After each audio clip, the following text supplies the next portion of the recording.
All right. Hello to everyone that stopped by. We're going to start up in a few minutes, see if we'll get a few more people to join. But this is the particular test I'm going to go through, unless we have any different requests. So I'm new to streaming, though, so if this doesn't go smooth, just let me know in the chat. Hello. So we have Ashish Kumar. Hello, Kai Def TV. Yeah, so we got a request for live stream. So, and if you want to share this link with some of your friends here, the more the merrier. So, please do so. All right. I'll just start going through some questions here. And once again, if you got any specific requests, just know that I currently teach AP Calculus BC and Pre-Calculus. So my geometry might be a little bit rusty, but I think we should be okay here. So let's see. We have which equation represents the line passing through this point parallel to this line. So the $1 million phrase here, parallel, just makes me think right away that the answer we're looking for is going to have the same slope as this one. So when we have y equals 1/2 x plus 8, the slope we're looking for is a slope of 1/2, because just know the form y equals mx plus b. So looking at this right away, I could see that we could eliminate this choice and this choice because the slope here is -2, which would be what we would be looking at if we wanted the perpendicular line, not the parallel. So now we just have to make sure that the line actually passes through the point -2 too. So to do that, we just plug in. So let's say I plug into this first one. I'd have y equals 1/2 times the x coordinate is -2, and then half of -2 is -1, which wouldn't match y equals 2. So this one's out, and it's got to be this. But if you really want to be safe, make sure you're doing this right. You got 1/2 times -2, and then we've got plus 3, and this is going to give us -1 plus 3, which is +2, and now it matches. Okay, so this one, definitely choice 3. So let's see here, moving on. And next up here, so let's see what we have. We have ADE is the image of triangle ABC after a reflection over AC, followed by a dilation of scale factor AE over AC, centered at point A. All right, so looking at this here, which statement must be true? Well, one thing we know is that anytime we do a reflection, the figure is going to be congruent, but the moment you dilate something, as long as you're not dilating by a scale factor of 1, your new shape is going to be different. Okay, it's going to be a different size. However, it's going to be similar. So the shapes, the triangles here are going to be similar. So right away I'm seeing that triangle ABC is going to be similar to triangle, and want to make sure they're in corresponding order, but it looks like ADE here like this. Okay, because it's like visually obvious that these angles are the same, these angles over here are the same, and so on. So now which statement must be true? So read through this, and I'm doing these tests kind of cold here. I could have prepared a little bit better, but let's just see. So we have BAC, that's this angle over here. Well, one thing I'll note is that this angle and this angle have to be the same. This angle and this angle have to be the same. And then last, we'll color this one with 3 notches. This angle and this angle are the same. So which one must be true? So BAC, that's the one in green, is going to match AED, which is the one in red. So that doesn't have to be true. So this one's out. The measure of angle ABC, that's the one in blue, has to be equal to the measure of angle ADE. That has to be true. So right away I'm seeing here choice 2 is definitely looking like it. I'm just going to go in order here. So I'm reading the questions. I have an iPad set up next to me, but I'm just going to read the questions here kind of as we go. But along the way, if you have any specific questions you want me to look at, by all means. Now, I have to work something out with the calculator software. I got to see maybe there's a way for me to mess around. I'm using OBS to see if there's a way for me to get the calculator window going. So let me just take a second to open up. Once again, this is the first live stream, so I appreciate people bearing with me here.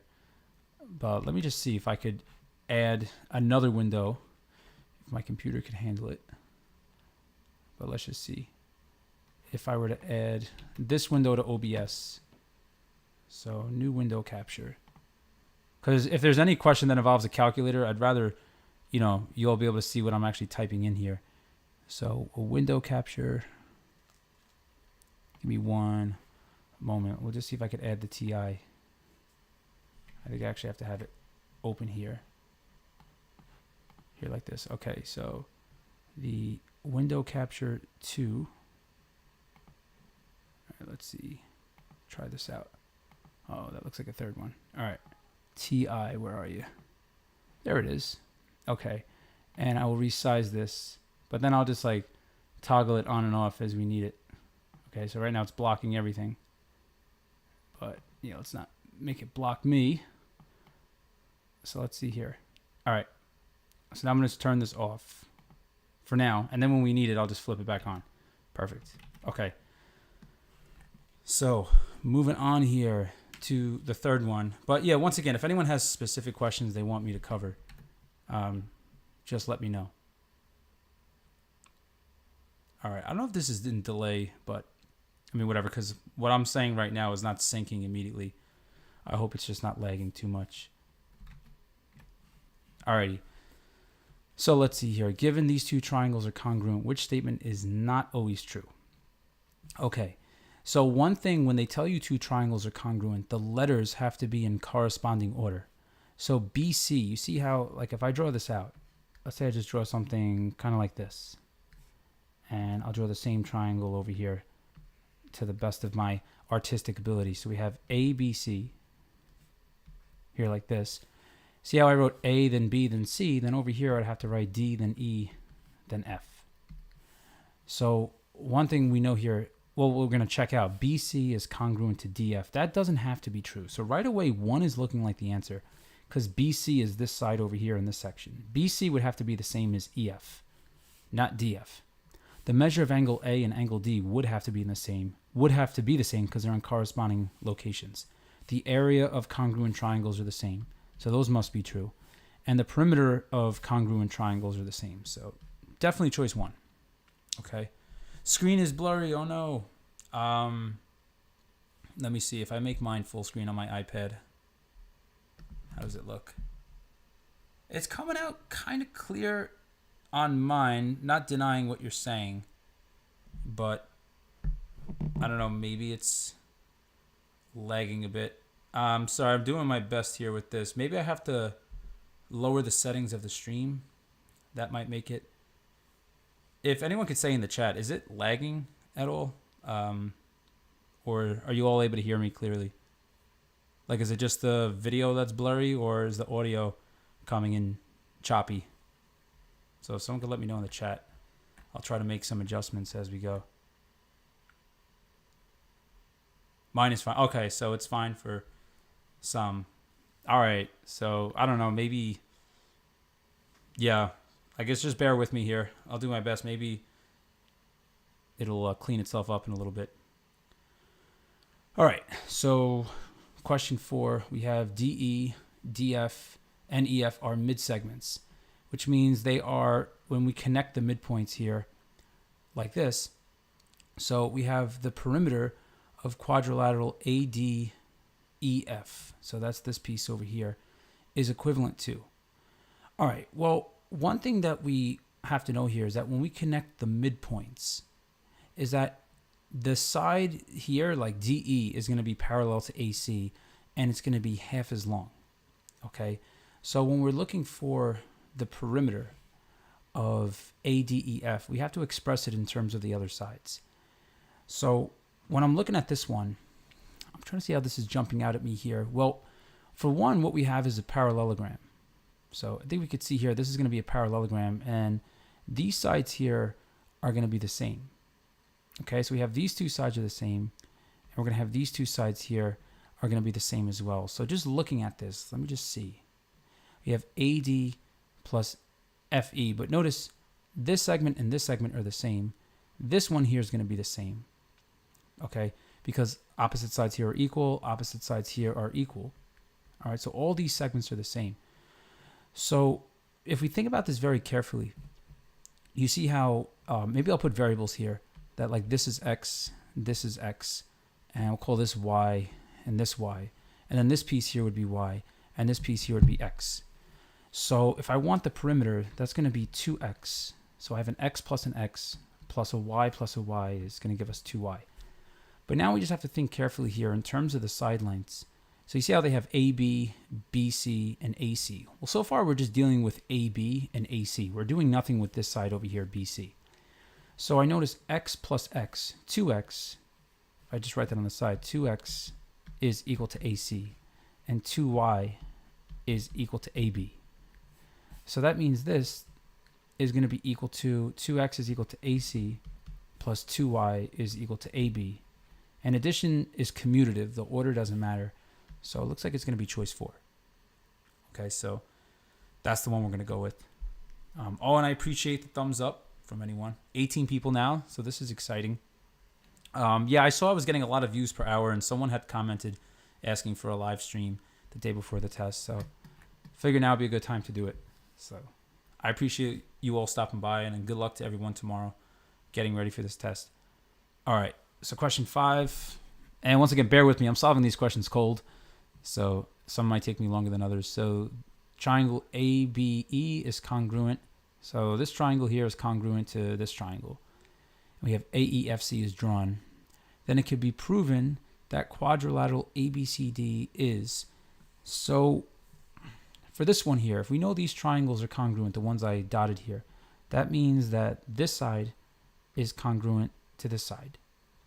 Okay, and some other stuff we could say here is that if ABE is congruent to this one, well then this angle here, see angle B, I should say angle ABE, is going to be congruent to this angle over here. So I'm just trying to see where this is going to take us. Is there anything else that I'm not using here that we can use? So let's think about this carefully. So this angle and this angle are the same. And this looks perpendicular, but they didn't tell us that this is perpendicular. So I'm going to think about this a little bit more. So they drew this line in, AEFC, because we know AE is the same as CF. So like this piece and this piece are the same. But now I want to think about it. If we draw this line in, that's not really going to help us much. I mean, visually, the laziest answer would be saying that this is a parallelogram. But in order to prove that it's a parallelogram, we have to be able to prove that opposite sides, both pairs of opposite sides are congruent. Or we could say one pair of opposite sides are congruent and parallel. If we could find, oh, here it is. Okay, I see it. Angle BAE. So BAE is here. See, and BAE is going to be congruent to this angle over here. Angle, we could say angle DCF. And here it goes. So once we have that alternate interior angles formed are congruent, that tells you that the lines involved, AB and CD, are parallel. So if you have one pair of parallel and congruent opposite sides, that tells you that this figure is a parallelogram. Okay. Now visually it looks like a rhombus, but we can't necessarily prove that these sides here, BC and AD, are equal in measure to these two. We just don't have enough information here. All right. So this is a tricky question, but yeah, leaning here towards choice 4 for question 5. All right. So under which transformation would A prime, B prime, C prime, that triangle, the image of ABC, not be congruent? All right, so without even looking at answer choices, any sort of dilation would make it not congruent. If you look at yourself in the mirror, you're going to appear like the same size as long as it's not one of those trick clown mirrors or something in one of those fun houses. Okay, so the mirror image of you is the same, so this is out. If you were to rotate 90 degrees clockwise, like let's say I look this way, I'm still the same me, so I'm still congruent to myself, so that's out. If I were to move myself 3 units right and 2 back, I'm still going to be the same person. But dilation is when you stretch the image and whatnot, so it's going to be this one. So this is going to be our solution here. So choice 4, dilation, is the one to look out for. All right. So moving on. Let me just see. I'm just trying to track the, let me click the live button. Oh, all right. Yeah, it's I'm sorry, my chat froze for a bit. Yes, just a video. Do transformation questions come up more? So for that, I'm gonna just pause for a minute because I really want to answer these questions like as thoughtfully as possible. Is if you go to the website jmap.org, okay, so I don't know if I'm able to open up my own. I guess I could open up my own live stream. I hope it doesn't create like an infinity loop. All right. Let me just throw this in the chat. All right, so here's this website.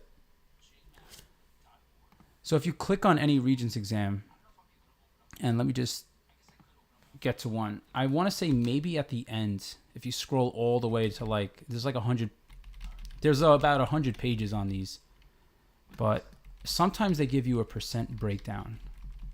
Because I know for the AP exam, the AP course description tells you what percent of the test is made up of each question. So let me see. Still scrolling. I'm in the 100s. Any luck? No. Actually, let me look up percent breakdown of geometry regions. Breakdown of geometry regions. Because that's a good question.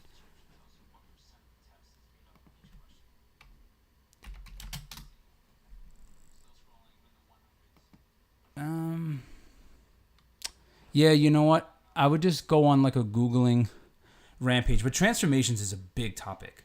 Okay? So, I mean, you definitely, if I had to bet money, I would say you're going to see that tomorrow. Okay? So just, I would make sure that you cover that for sure. So, yeah, let me just get this. All right. Cool. So moving on here.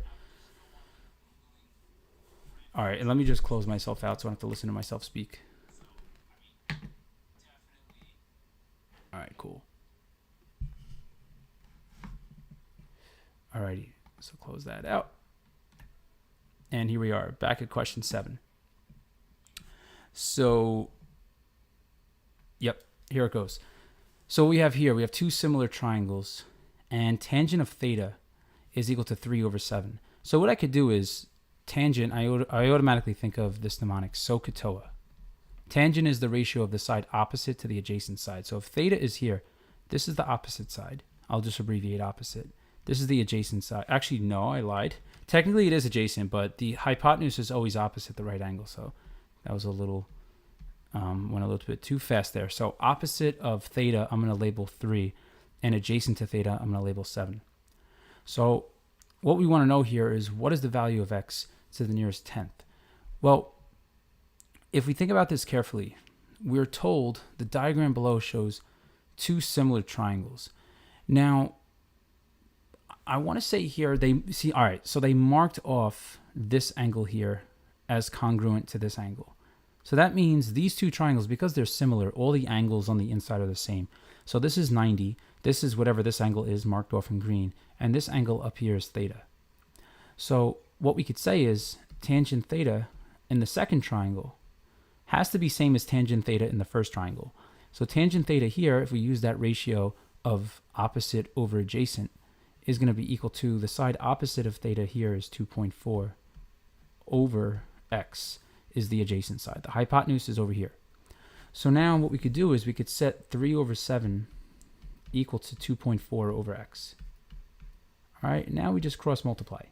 So this is going to be 3x equals 2.4 times 7. And now just divide everything by 3.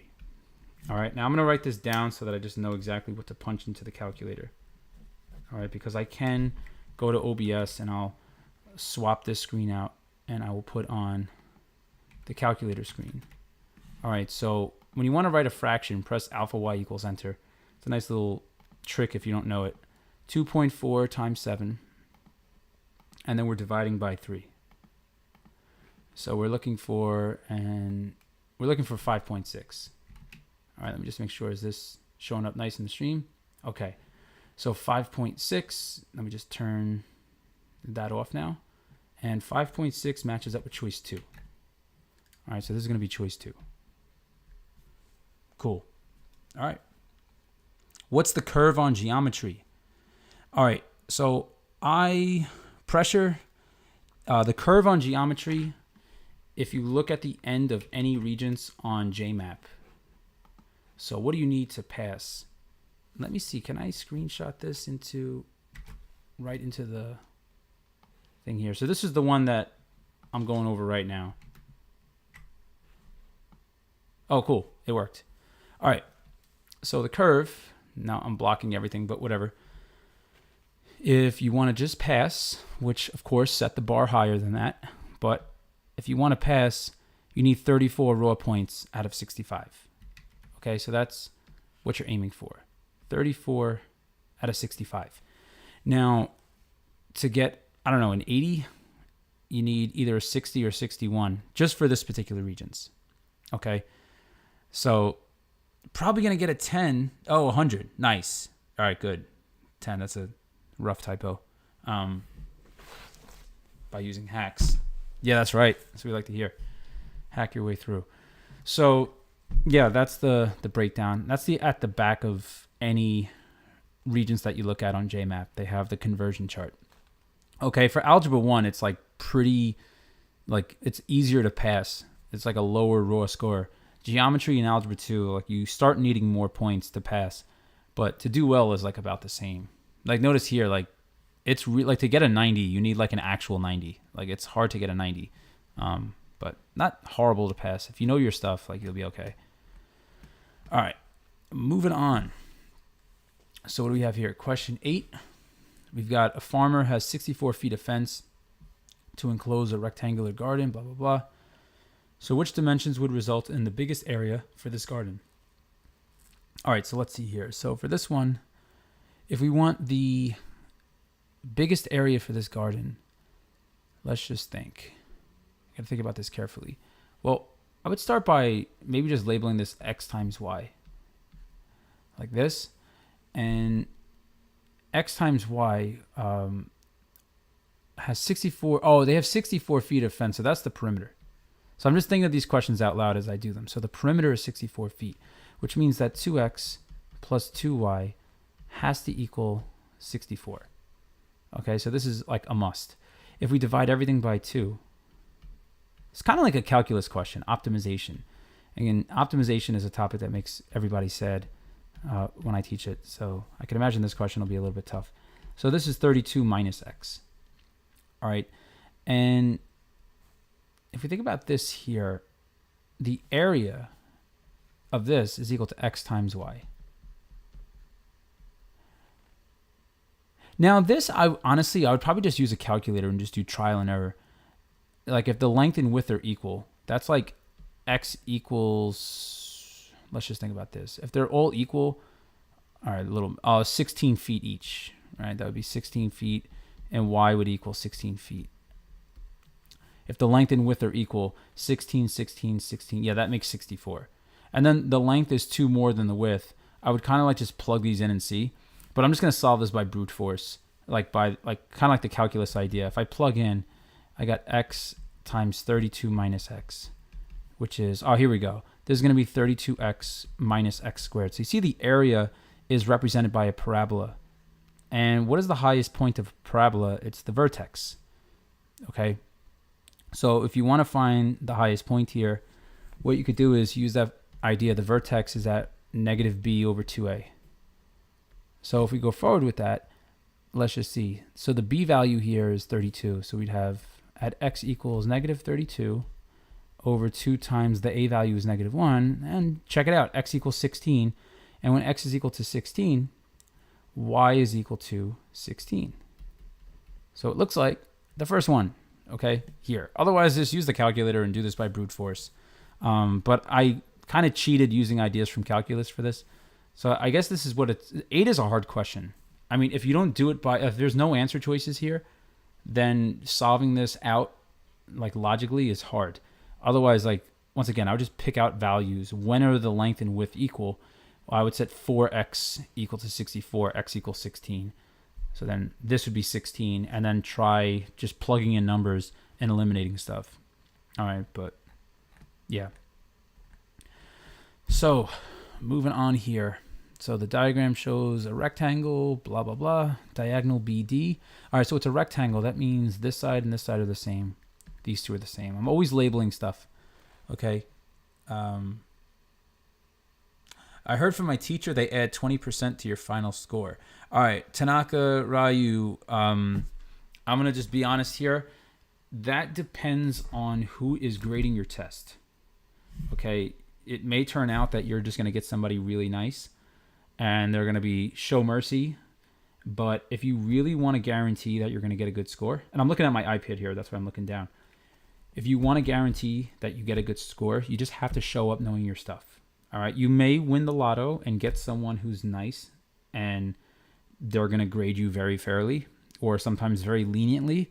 Or you may get someone who's like super strict and wants to make sure you are earning every single point. Okay. So that is like, I don't know, just totally up to you. But one way you could guarantee a high score is just make sure you show up knowing your stuff. All right. That's what I'm going to say. Also, if you have classmates, please share this link. The more people we could get on this, the better. I'm excited to see we're at 33. The max class size in New York is 34. So, yeah. You don't know my stuff. All right. Well, just do your best. When in doubt, pick C or choice 3. I don't know. Do your best. That's all you could do.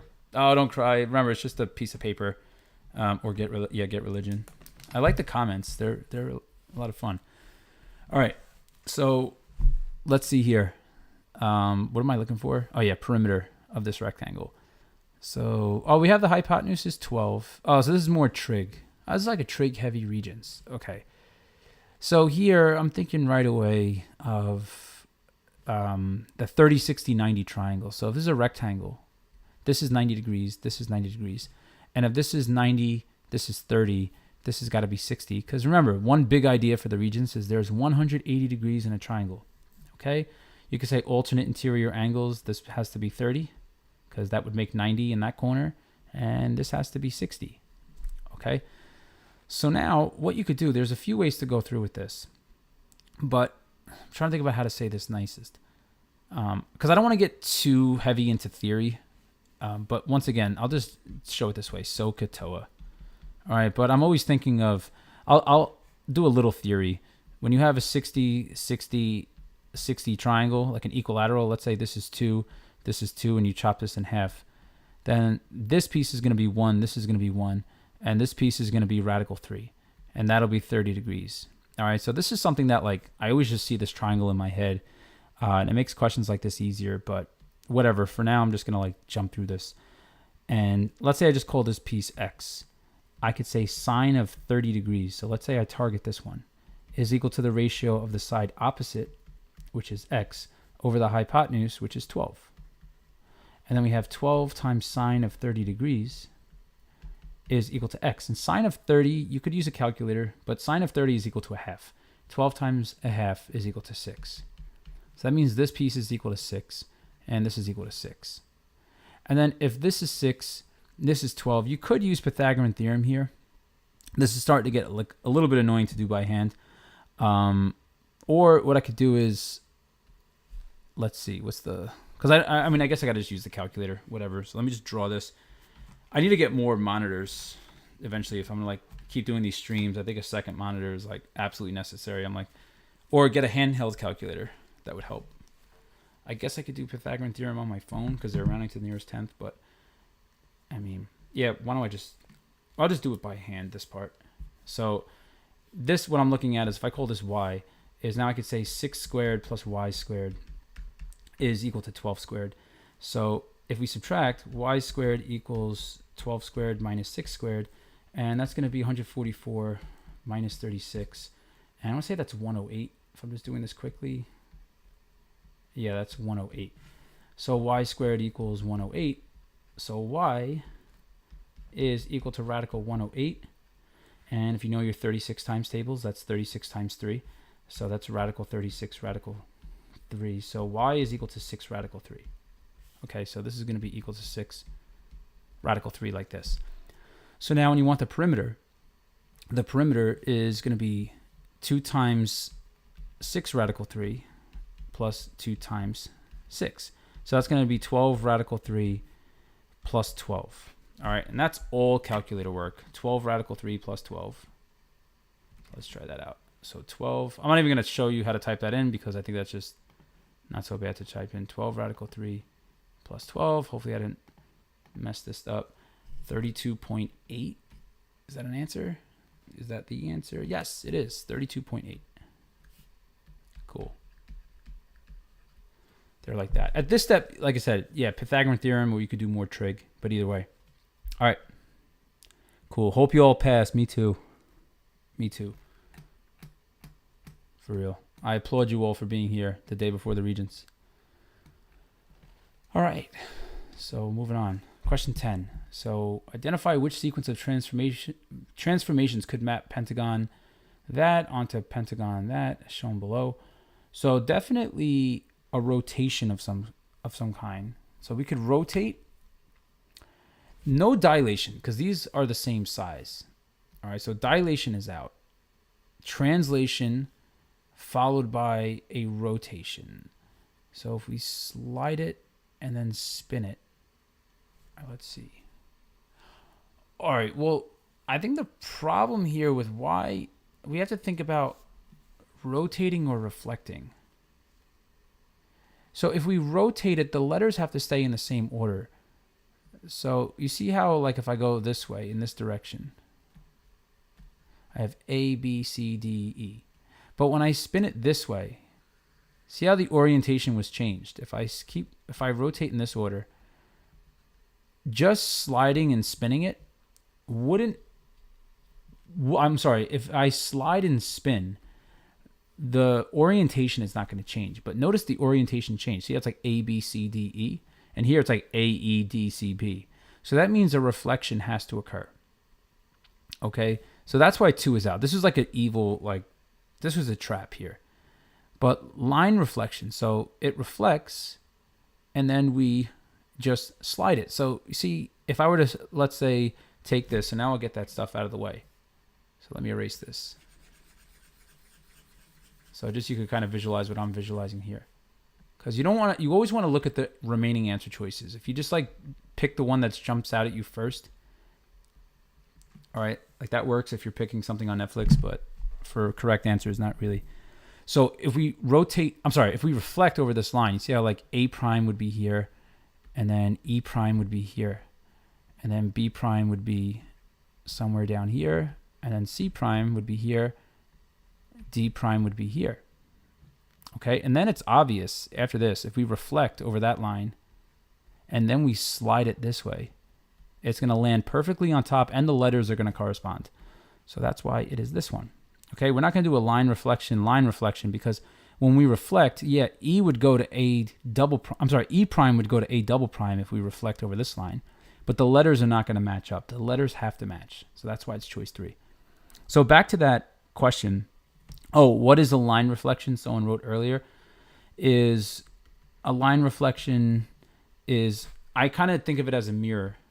Is that like if this was, let's say like point H, if H were to look at itself in the mirror, a line reflection basically is the perpendicular bisector. So it's the perpendicular bisector of a point and its image. So that's something to be mindful of. That if I want to line reflect H to H prime, like we're doing a line reflection through L of H, then I draw it straight through the line so that it makes a 90-degree angle. And the distance I go from here to the line is the same distance I go from here to here. Okay, so that's a line reflection. I'm not really too awesome at, translation is when you slide. So translation, let me see if I have a selection tool. Like if I have this smiley face here and I just translate it, that's like I take this and I just slide it. So it's like, woo, it's like going all over the place. All right, so translate it might be I go 3 units to the right and like 2 up. All right, so that's a translation. Yeah, all right. When you shift the shape anywhere, a rigid motion, cool. All right, and thank you in the chat for helping each other out. I appreciate that. All right, question 11. Making a little progress here. So solid metal prism has a rectangular base with 4-inch, blah, blah, blah, blah, height of 4 inches, a hole in the shape of a cylinder with a radius of 1 inch is drilled the entire length. All right, so this like is like, let me see if I can draw this, is like going all the way, like all the way to the back, like this, if you could kind of visualize that. All right, so it's like they drilled a hole through this thing. What is the approximate volume of the remaining solid in cubic inches? Okay, so it's going to be the volume of the rectangular prism minus the volume of that cylinder. Could we all kind of visualize that? The volume of the rectangular prism is the whole thing, but minus whatever was drilled out, and it was drilled out in the shape of a cylinder. So the volume of the rectangular prism is going to be equal to 4 inches times 4 inches times 6 inches. And is that annoying to do? 16 times 6 is 96. So cubic inches. All right. Yes, 16 times. Yeah, I'll double check that on the calculator later. So that's that. The volume of the cylinder is pi times the radius squared times the height. Now, this is where we have to be careful. The height of the cylinder is equal to this 6-inch measurement here because it's drilled all the way back. So it's times 6 inches. So just know the volume of a cylinder, you have to know is pi r squared h. Okay. But the radius is here. The height is this distance all the way going back. It's like the cylinder is like laying on its side. Think of like a Pringle can, but it fell over. All right. If the Pringle can is facing this way, cool. But if it tips over, then the height is going to be going this way. All right. Awesome. So now really what we're doing is that we have 96 minus, that looks like 6 pi. And that's going to be calculator work. 96 minus 6 pi. Moment of truth.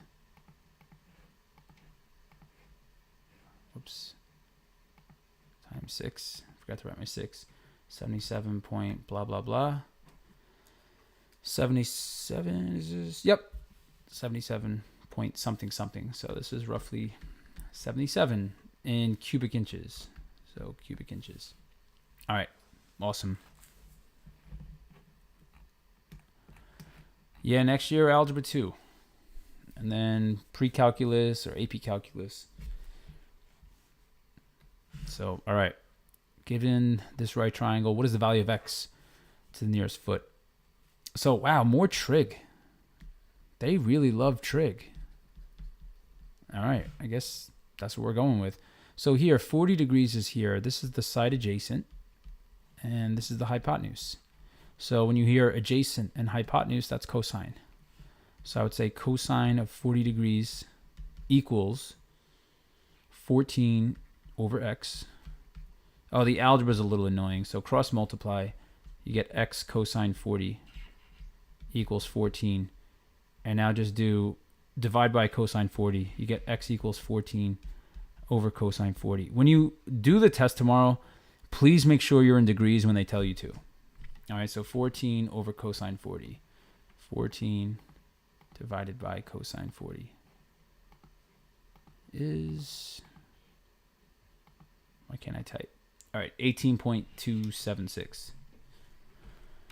So 18.276 corresponds to choice 3. So yeah, this is like 18.276. Blah, blah, blah, blah, blah. All right, remember, multiple choice, your work could be sloppy. When you get to the free response, you really have to like be accurate. Ask you to prove free response. Yeah, 6 points. And you can't say the given. That is definitely true. All right. When we get to the triangle proof, I'm going to talk to you all because I've graded a bunch of geometry regions in the past. And yeah, we'll talk about strategy. Oh, how do I plug this into the calc? All right, I'll show that last bit on the calculator. So 14 over cosine 40. Let me just switch the view back on. So this, if you're bad at parentheses, right, I'll show this once more. Alpha y equals enter.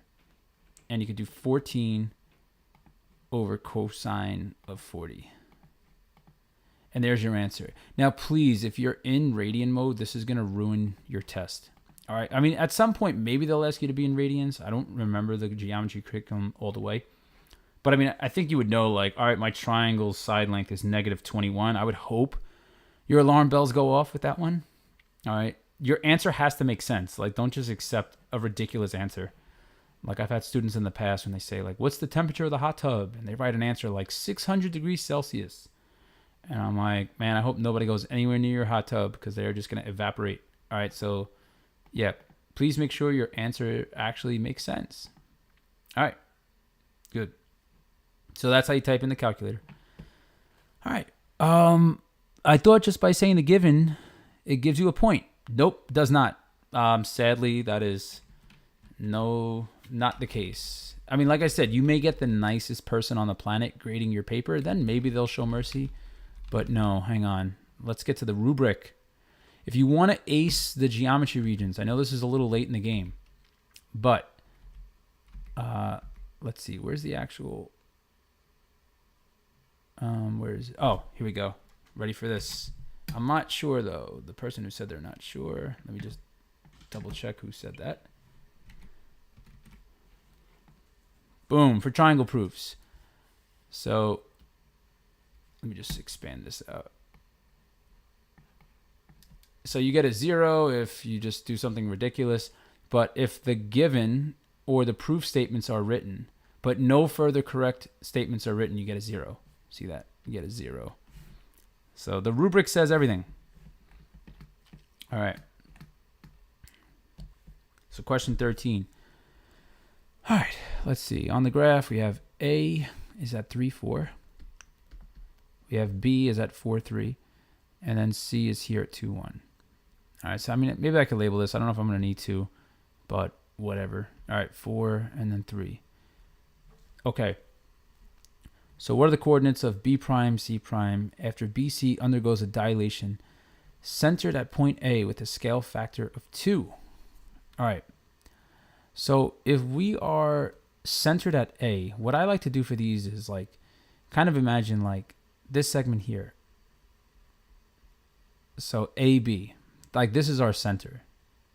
It'd been nice if they used C for center, but whatever. A is our center. So if we're dilating by a scale factor of 2, whatever the rise over run is, you're just going to, in this case, double it. So you see how to go like from A to B, we're going to go down 1, and then we're going to go to the right 1. So if we have a scale factor of 2, then that means from A to B prime, we're going to go down 2 over 2. So I'm going to go down 1, 2 over 2, and B prime is going to be here. And that's going to be the point, it looks like 5, 2. All right, and then 5, 2, that eliminates this choice and this choice. So it's either 1 or 4. But now I got to do the same thing to get C prime. So if we look here, to get from A to C prime, we just have to think we're going to go down 1, 2, 3, and then to the left 1.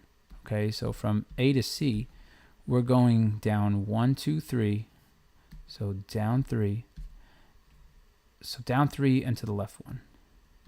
So if we double it from A to C prime, we're going to go down 6, and we're going to go to the left 2. But starting from A, so we're going down 1, 2, 3, 4, 5, 6, and we're going to the left 2. So this looks like the point 1, negative 2. So choice 1. All right, so it's really about being good at rise over run. All right, we can't see the question. Oh, my bad. I'm still in calculator mode. Thank you. A good thing I'm following the chat. I would have done the rest of this thing like this. All right. Oh, that's annoying. All right, so I got to read that again. So my strategy. So we have A as the center of dilation, and we have the points B and C of this segment. And we're doing a dilation centered at A, scale factor of 2. So what I did was I said to get from the center A to B, we go down 1 to the right 1. So if I'm doing a scale factor of 2, I just double this. So instead of going down 1 to the right 1, I'm going to go down 2 to the right 2, and that's going to take me from A to B prime. Okay, so it just kind of like extends it out twice as much. All right, and if I'm going to do a scale factor of 2 from A to C, to get from A to C, we go down 3 to the left 1. So if I double that, I'm going to go down 6 to the left 2. So if I start at A, I go down 1, 2, 3, 4, 5, 6, and I go to the left 2.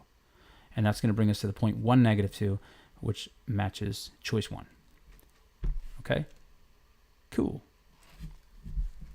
All right, let's see. Oh, 47 people. Yeah, you can pass with just multiple choice. We talked about the scale before. However, if your strategy is to try to just get everything off the multiple choice, to get a 65, you need 34 points. That's 17 multiple choice. Right? 17 times 2 is 60. 17 times 2 is 34. So can you get 17 out of 24 questions right? That's the $1 million question. If you can, then great. All right, let's see where are we now? All right, so 14. So we have a right triangle diagram. These lines are parallel. That means that this triangle, all right, so anytime they give me parallel lines within one triangle, that creates similar triangles. So right away, this may not be part of the question, but ABC is similar to ADE.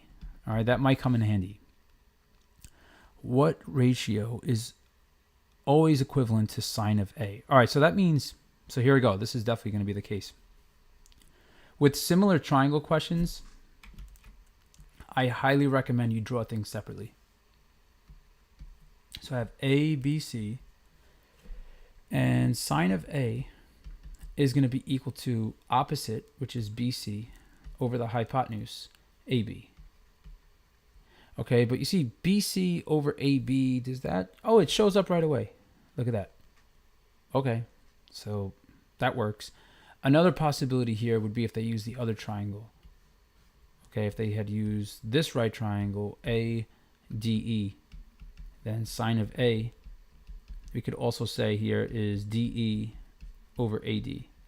All right, but that didn't show up. And see, AD over DE, this is flipped. So if anything, that would be cosecant of A, which I don't know if they do these in geometry. I don't think they do the inverse trig functions. I'm sorry, not inverse, the reciprocal trig functions. So don't worry about this. Forget I ever said that. That's going to be next year. All right, cool.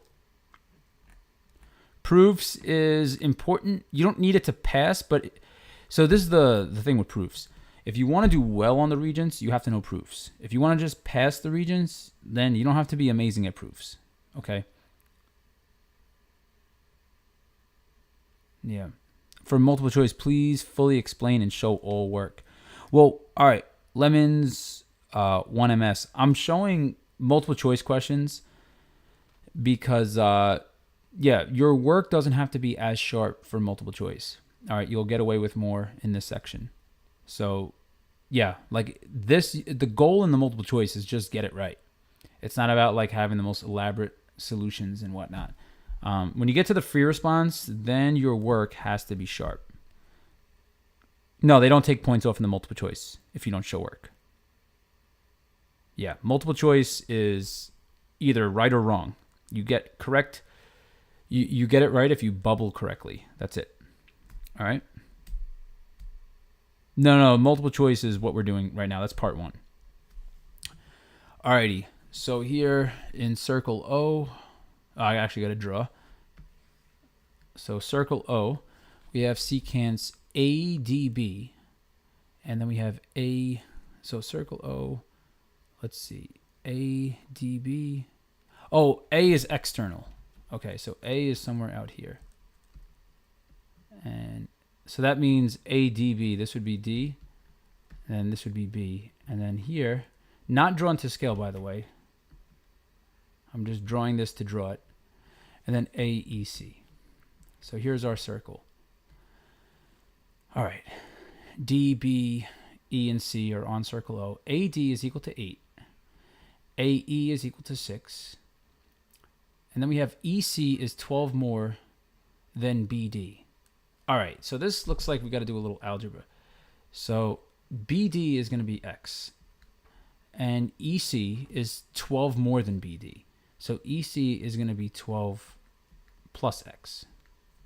Okay? And let's see where that takes us. Now, the rule that I use, I got to give a shout out to one of my coworkers, the wee rule. And what that means is we have the whole, and this is the exterior. So the whole secant times the exterior is equal to the whole secant times the exterior. So the whole secant here is 8 plus X times the exterior part is 8. That's on the first secant line. That has to be equal to the whole here is 6 plus 12 plus X. So you have to do 6 plus 12 plus X. That's 18 plus X. So that's equal to 18 plus X times the exterior piece is 6. All right, so now the rest is algebra. All right, like these numbers are a little annoying, but it'll be fine.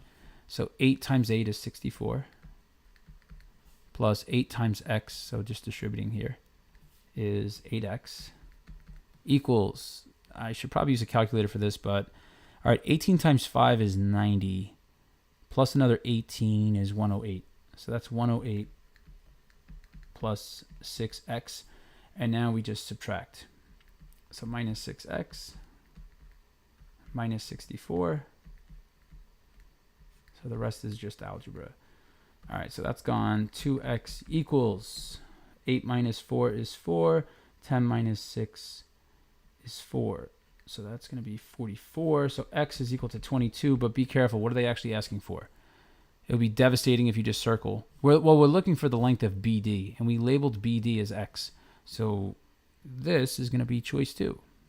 Okay, BD equals X, and X is equal to 22. So there it is. All right. Oh, 16 is 1. Spoiler alert. You got to be at school. I got to double check, but what time is this, Regents, anyway? I don't know if it's like super early or not. All right. I don't know if it's the 8 o'clock, not the 8 o'clock, the 9 something or the 1 something. Got 2 for 16. All right. Well, we're going to find out. A parallelogram is always a rectangle. So we already know it's a parallelogram. Yeah, diagonals are congruent. The diagonals bisect each other just makes it a parallelogram. Okay? So if you have a quadrilateral and the diagonals bisect each other, that just makes it a parallelogram. So this is going to be the one.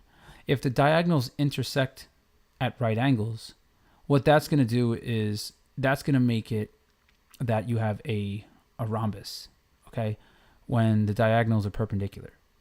All right, opposite angles are congruent is for any parallelogram. Okay, but this one here is for a rhombus. All right, you could even see if you drew out a rhombus here. I mean, that's the thing. If you could draw a little bit, that doesn't look like a rhombus. Let's try again. That's better. So if I drew out a rhombus and I draw in the diagonals, as long as I take my time, you'll see like, yeah, see, that was bad. See here, it's like, oh, those are perpendicular. All right, I'm not a great artist, but it should come out perpendicular. All right. So, oh, wow, look at that. Is that $1? Thank you, Boria. All right. Cool. 53 people. All right, so which rotation about its center will carry a regular decagon onto itself? Oof. All right, so for this, now there's a lot of formulas, and I've had students in the past tell me, like, how am I supposed to remember all the formulas? And I tell them, like, the key is you have to understand it. So even though I haven't taught this class in a long time, one thing I know is that a pentagon, I'll just say n equals 5. A pentagon could be broken down into 3 triangles. And we know triangles have 180 degrees of angle measures. Something like here, I would say, oh, 180 times 3. And 180 times 3, that's going to be 540, like this. But the pattern is the number of sides that you have. You subtract 2. So the number of sides minus 2 times 180 is the number of interior angle measure in your shape. Okay?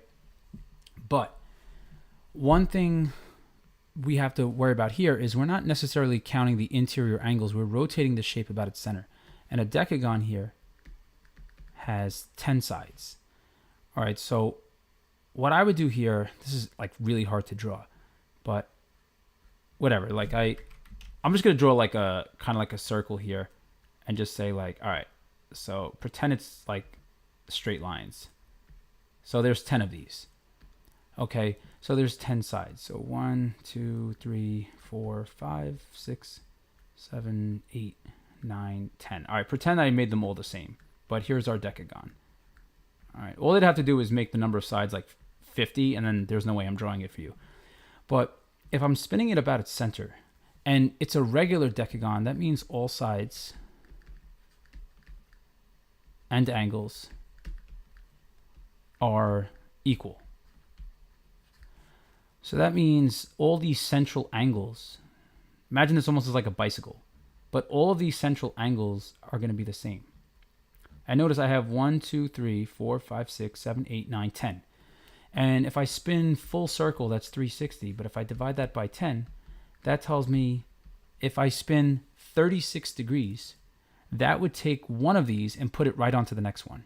Okay, so the trick with these questions, when you're rotating a polygon, a regular polygon about its center, is you want to spin a multiple of one of these central angles. So now just start counting by 36s, like 36, well, 36 plus 36 is 72. If you add another 36, that's 108, and then it's 144, and then it's 180. Okay, so this is getting exhausting, but that means this is not the answer, because 54 was skipped. 162 is skipped. So we keep going. All right. So plus another 36, that would be 216. Not there yet. Oh, but we skipped 198. So it's got to be this one, but you could even see if we did 216 plus 36. That's going to give us 2, carry the 1, 5, 2. There we go. Okay. A multiple of 3 hours to do 30. Yeah, plenty of time. It's going to take me a while to get through this because I'm talking and I'm like messing with technology.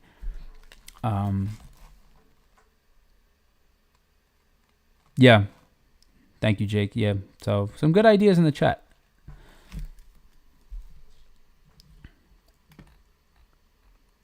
All right. Completing the square. Wow. You really got to know a lot for this. All right, the theme here is half of the b term and square it. A squared x plus bx plus c. So this is like if it was a quadratic. When we say half of the b term, we're talking about half of the coefficient of x or y. So first order of business, well, what's nice about this one is there's just an x squared term. So the b term for x is like 0. So this I'm just going to leave alone. A formula you have to know for circles is this one. X minus h squared plus y minus k squared equals r squared. So the center is hk and r is the radius. Okay? The radius is equal to r. So x squared is fine as is, but this piece, y squared minus 6y, and I'm just going to move that plus 1 to the other side to make minus 1. But now this is what goes on in my head when I do these. And completing the square like could be upsetting to people. But I take the b term here as negative 6. So I take half of negative 6 in my head and I square it. I say, all right, negative 6 divided by 2 is negative 3. And when I square that, I get positive 9. And what I'm going to do is I'm going to take this equation and I'm going to add 9 to both sides. So I'm going to do plus 9 plus 9. Because then what I could do here, this part, I have x squared plus this is now a perfect square trinomial. So I think what two numbers have a sum of negative 6 and a product of positive 9? And that's going to give us y minus 3 times y minus 3, which is going to give us y minus 3 squared. And that's going to be equal to negative 1 plus 9, which is equal to 8. But now this will allow us to identify the center. The center, notice the center is hk and it's x minus h, y minus k. So it's opposite. So the center out of this is going to be 0, positive 3. Okay, so we get 0, positive 3 out of this because it would be x minus 0 squared plus y minus 3 squared. And the radius, you have to be careful. In this equation, we have r squared is equal to 8. So in the circle equation, r is being squared. So if you want just r, r is equal to the square root of 8, and you're like, oh no, it doesn't show up. But that's just radical 4 radical 2, which is 2 radical 2. So 0, 3, and 2 radical 2 corresponds to choice 1. Okay? Blah, blah, blah. Confused. Where did I lose you, football legend? Is that the whole...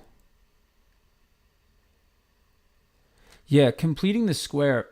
My advice is if it's this close to the Regents, like it's the night before, you really want to do a mix of stuff. But if there's like one or two things you don't understand, watch specific videos on like just those. Okay, so yeah, that's something to be mindful of.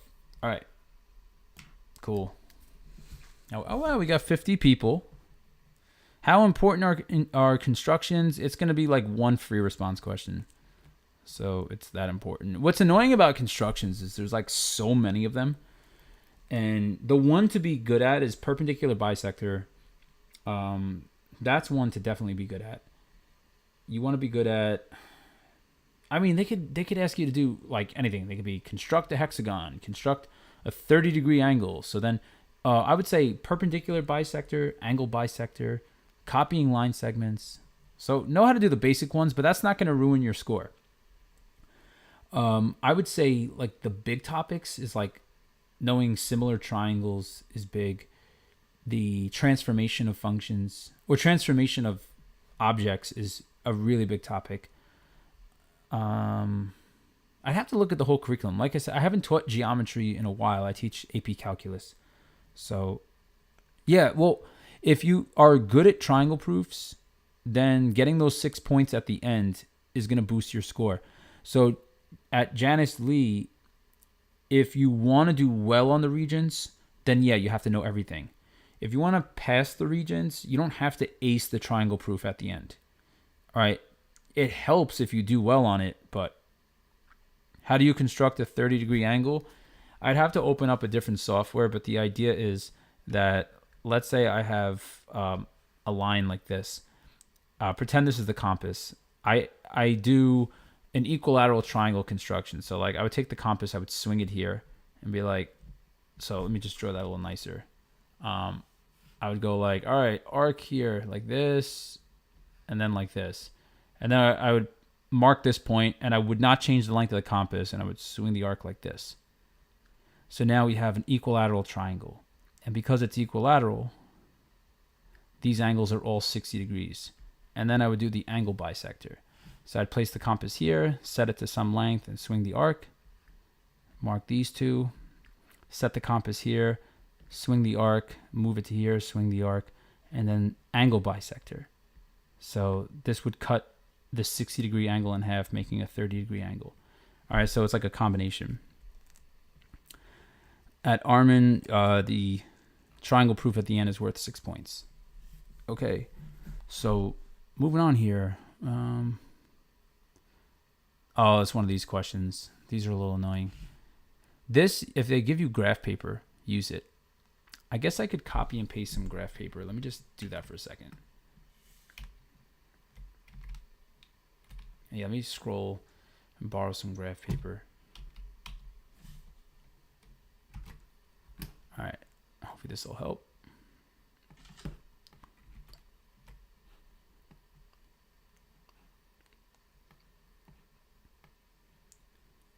So you get graph paper at the end of the test. So I would definitely use it for something like this. So, oh, an 8 negative 5. All right, this is going to be like kind of horrible. But let's do our best. Does this thing draw lines? It might.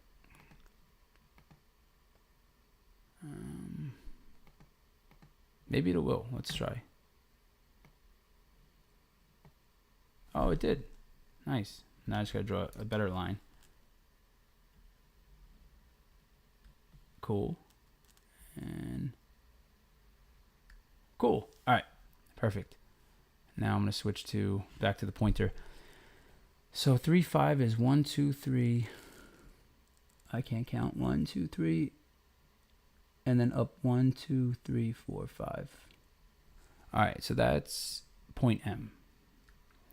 N has coordinates 8, -5. So that's 3. So that's 4, 5, 6, 7, 8. And then down 1, 2, 3, 4, 5. So that's N.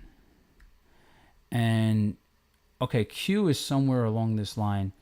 And it breaks this segment into a ratio of 2 to 3. So what I imagine, if I drew this nice like this, I'll just draw it over here. If it breaks it into a ratio of 2 to 3, that means like I would have to break this whole thing into 5 pieces. Let's try to make this nice. So 1, 2, 3, 4, 5. So 1, 2, 3, 4, 5 pieces. So Q is going to be here. Okay? So you see how it breaks it at the mark where we have 2 equal pieces before Q, and then we have 3 equal pieces after Q. All right, so that's the idea. So what I would do for this is say, what's my rise over run? So what we have is we're going up to a height of +5, and we're going down to a height of -5. So you see, ultimately, to get from M to N, we're going down 10, and we're going over, well, we're going over from 3 to 8. So from 3 to 8, that's us running 5.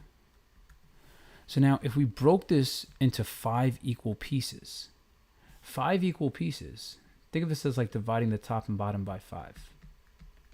Tells us we could go down 2 and we could go over 1. So you see, now I'm going to do that. I'm going to go down 2, down 1, 2, over 1, down 1, 2, over 1, down 1, 2, over 1, down 1, 2, over 1, and then down 1, 2, over 1. You see how we break this into 5 equal pieces. But Q is at this location here. So Q is going to be at the point 5, 1, which means 20 is choice 1. All right, if I'm doing this without a graph, so without a graph, all I say here is that this is like 2/5 of the way. Okay, so then I would just say, all right, we're starting at M. So then I would go 3 plus 2/5 of, and then how much did we have to run? We had to run 5. So the full run is 5, but we're only running 2/5 of the way. And then not plus, comma, the Y value, we started at 5. And then we are ultimately going down 10, but we're only going to drop 2/5 of the way. And you see, if we just simplify this, this is going to give us like 5 over 5 cancels. 3 plus 2 is 5, comma, 10 divided by 5 is 2, and 2 times 2 is 4. 5 minus 4 is 1. So you just get it directly like this. All right, but drawing it out makes it make more sense. So in math, you really need to be able to visualize stuff if it's gonna make sense. All right. So here we are, question 21. So we're cruising through this multiple choice. And oh wait, people are scared. Any tips? I guess do your best. Just remember, at the end of the day, like, this is just a test. All right. Maybe I shouldn't be spoiling this, but in New York, you only need 1 math Regents to graduate. Like, of course, probably for your own personal glory, you want to do better than that. But if you don't get them this time, there's always, like, in high school, you get multiple chances. All right. So just know that. Don't panic too much. You always, like, if you don't learn it now, you could always learn it later. All right. It's not like tomorrow is like the be all end all. All right. It's one day. What exactly do we have to bring? I advise, well, bring a pencil and a pen at least. I skipped 19. Oh no. Did I skip 19? No, I did 19. Oh no, because I started talking about constructions. I got sidetracked. I will go back and do 19, but thank you for keeping track. Yeah, calculator and a compass. Now, look, it's okay if you don't have a compass, but I'm going to let you in on a secret. And when schools give away compasses during the Regents, like almost like 80% of them are broken. Or like you go to make a circle and then like the compass opens up and you're like, all right, circle time. And then like there's your circle. And then the person grading it just like gives you a 0. All right, so please, like if you have one, great. But maybe try to get there early and maybe you could hand pick your compass so they give you a good one. So yeah, just because that's one less thing to worry about then. All right, you don't want to show up to the test like too anxious. Get as many points as you can. So I'm just going to check out some more of these questions here. So blah, blah, blah. How much does construction cost? 2 points. Usually not too many. Sometimes they'll throw in a second one, but they'll put the steps in for you and have you analyze it. But proofs. Yeah, I mean, the proof, it really depends on how evil they want to make it. The trick to those proof questions, like I said, it's a little bit late in the game, but if you want to, like, if that's all you're worried about is that, I don't know if you had to use Delta Math for your homework this year, but Delta Math triangle proofs level 3 are basically only the 6-point proof that they give you at the end of the regions. So the key to getting good at those is that you have to be willing to sit with the question for like 10 to 20 minutes. And it's all about strategy, which we'll talk about when we get to that last question. All right, when I actually like solve it out, I'll talk you through my thought process, like when I'm actually doing it. All right, because the thought process is everything. Like I may have an idea and be like, oh, that's going to take me 30 things, like 30 statements of writing. And, you know, even if you get like a 4 or 5 out of 6, like that's not bad. Even if you get like a 2, 3, 1, get as many points as you can. To get a 6 out of 6, you really have to be spot on and get all those annoying points. Okay. So, oh yeah, and also 68. Wow, I'm very happy. This is like 2 full classes, like at a high school. 71 now. Anyone in here, if you have any classmates that are studying, please share this link. You know, the more the merrier. I'm very happy to have people in this chat. Very cool, very exciting, pretty successful for the first, first stream. And if you haven't subscribed yet, subscribing would be cool. I really want to break 17,000. Eventually, I want to break 100,000, but I know I got a ways to go. But live streaming has been fun because now I get to connect with all you. To get a 90, you basically need 76 out of 86. All right. So I skipped 19, and I just skipped it twice. So let me actually answer it. All right. So let me get this out of the way. That was random construction question. So here we are. Parallelogram ABCD has coordinates blah, blah, blah, blah, blah. Which statement would prove that ABCD is a rhombus? All right. So what we have here, let's just draw something random. All right, so A is over here, B is over here, C is over here, D is over here, let's say. Not necessarily drawn to scale, but AC is a diagonal based on the letter arrangement. And which statement would prove that ABCD is a rhombus? We're already told it's a parallelogram, but remember this is like one of those questions where like they give you an idea from before, but in a rhombus, the diagonals are perpendicular. Okay, so these, I didn't draw it to scale, have to be perpendicular.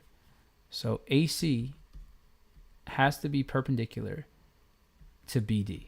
All right, that's a must. So what I'm going to do is find the slope of line segment AC. So I do the difference in the y values. I'm going to do 7 minus 1 divided by 0 minus 2. Okay, just think of this as like x1, y1 minus x2, y2. Even though I did it the other way around. But just know slope, I'll just, so it matches. Doesn't matter the order I do it, but let's say I call this x1, y1 and this x2, y2. Then I'm just finding the slope. Okay. So this is equal to 6 divided by -2, which is -3. So that means for this to be a rhombus, because I see them talking about slope here, then the slope of AC was this. The slope of BD, they have to be perpendicular. So just know the slope of perpendicular lines are negative or opposite reciprocals of each other. So think of that as -3/1. We have to flip it, and we have to take the opposite. So we flip this to 1/3, and we change it from negative to positive. So the slope of BD has to be 1/3. Okay, and that means we're going to go with choice 3 here. The slope of AB equals 1/3 wouldn't make sense because you wouldn't have this thing AB be perpendicular to its diagonal, because that would, it wouldn't be it would kind of ruin the shape of it here. All right, so you need the diagonals to be perpendicular, so that's why we're targeting the diagonals like this. The length of BD has to be root 40. Well, that would prove 6 squared plus 2 squared.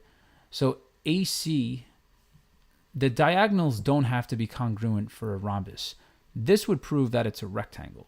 Okay, if the diagonals were congruent, that would prove that it's a rectangle. So this is for rectangle. Because you never know. This year they could change the question up very easily. So congruent diagonals when it's a parallelogram proves it's a rectangle. All right, and when they share the same midpoint, sharing the same midpoint just means it's a parallelogram, but we already know it's a parallelogram. Okay, so that's not going to help us here. Cool. So moving on. So now we have closure on 19. We did 20, so let's go to 21. All right, so here, let's see. Sorry, I just got to crack my neck a second. Just a lot of time on the screen. So we have triangle O. GO equals 8. That's the radius. Okay, and then central angle of 60 degrees. What is the area in terms of pi of the shaded region? Okay, so here, the area of the full circle, so that's the area of the whole thing, is going to be equal to pi times the radius squared. That's going to be 64 pi. However, we're only taking a fraction of the circle. So the thing that's jumping out of me is that if this is 60 degrees, the big angle of the shaded region is 300 degrees because the full circle goes 360. So that means I think of like part over whole. That's the concept you need here for taking ratios or percents. So the part, we're taking 300 out of the full 360, and we're going to multiply that by the total area, which is 64 pi. And now this, I could use a calculator, but we'll just simplify like this. Cross off the common zeros, divide the top and bottom by 6, and you're going to get 5/6 of 64 times pi. And that's going to give us, let's see, well, this we could divide the top and bottom by 2. And 64 over 2 is 32. 6 over 2 is 3. And now 5 times 32 is 160. So that's 160 pi over 3. Now, if you hate fractions and you don't feel like doing that yourself, I totally understand. Just know 300 over 360 times 64. So I'm going to switch the calculator view back. So let me just remember that. So 300 over 360 times 64. All right, I got to say that a few times. So 300. So I hit alpha y equals enter, 300. And I don't know what I'm doing. Over 360 times 64. All right. And math, enter, enter is your best friend. 160 over 3. Okay. So 160 over 3. And yeah, so that's why I definitely choice 4. All right, moving on. A circle whose center is the origin passes through this point. Which point also lies on this circle? All right, let's think about this carefully. So the circle is on the origin, like that's the center. And it passes through the point -5, 12, so like down here. So here's our circle. Now, I guess you could, actually no, I would say use a compass on the test, but if you have a bad compass, that's not going to work. And also, if your answer is irrational, there's no way you're going to find it. So this point is, oh, and I drew this horribly. Let's try that again. -5, 12 is in quadrant 2. So shame on me for doing that terribly. Okay. Yeah, I really can't draw. So, all right, there we go. That's a little better. So that's -5, 12 over here. Just so you could visualize it. So what you're going to do is you're going to use that point to find the radius. So I like to use Pythagorean theorem because sometimes I have trouble remembering formulas. So Pythagorean theorem you would use in place of the distance formula. I mean, I could remember the distance formula. It's this one. So that's another formula you could have. So you could use that to find the radius here. Okay, or you could just draw it out and just do the right triangle here, and that's your radius. So I would say 5 squared plus 12 squared equals r squared. But if you know your right triangles, this is a 5, 12, 13. The radius is equal to 13. Otherwise, just punch this in a calculator. R equals 13.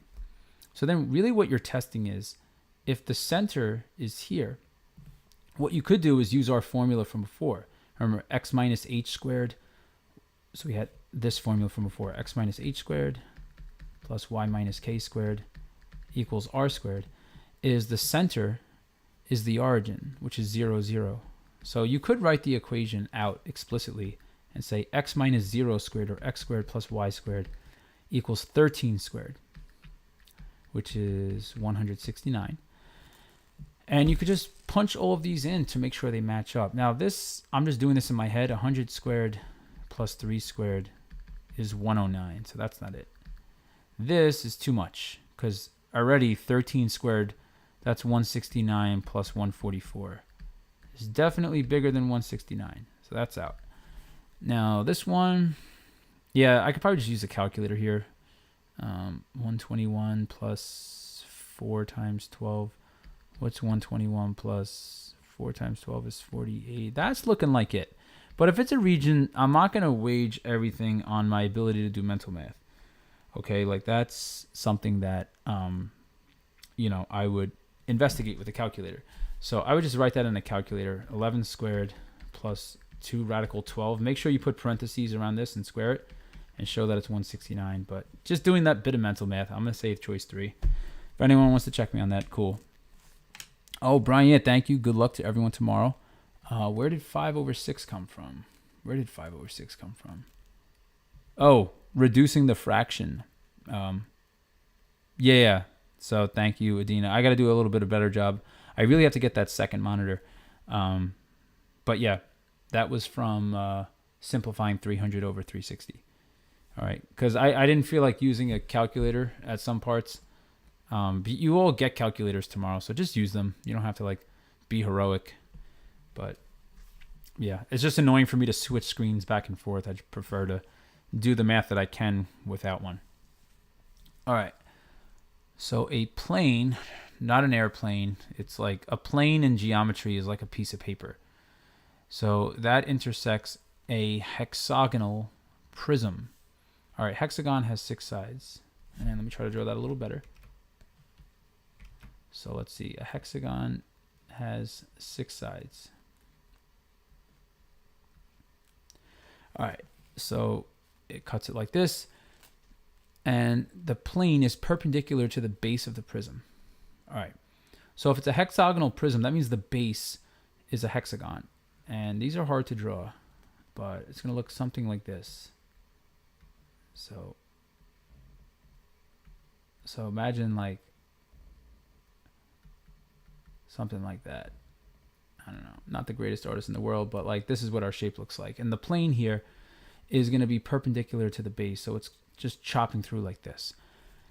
So which two-dimensional figure is the cross-section of the plane intersecting the prism?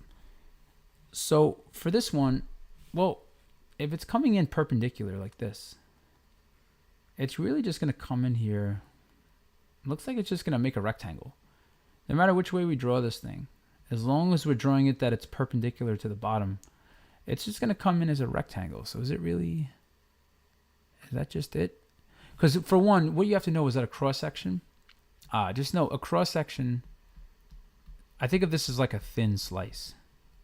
So this, I just think of like a thin slice. Imagine like, I don't know if you've ever been to like, you know, a deli where they're slicing deli meat, but like if it's deli meat or cheese, like if I were to slice this rectangular prism here, or even if it was like a square prism, see how these cross sections here, this way, the vertical ones would be more squares. Okay, if I had a cylinder, the cross sections of a cylinder, there's a few of them, but like one of them could be a circle. The other one here could be a rectangle if I slice it this way.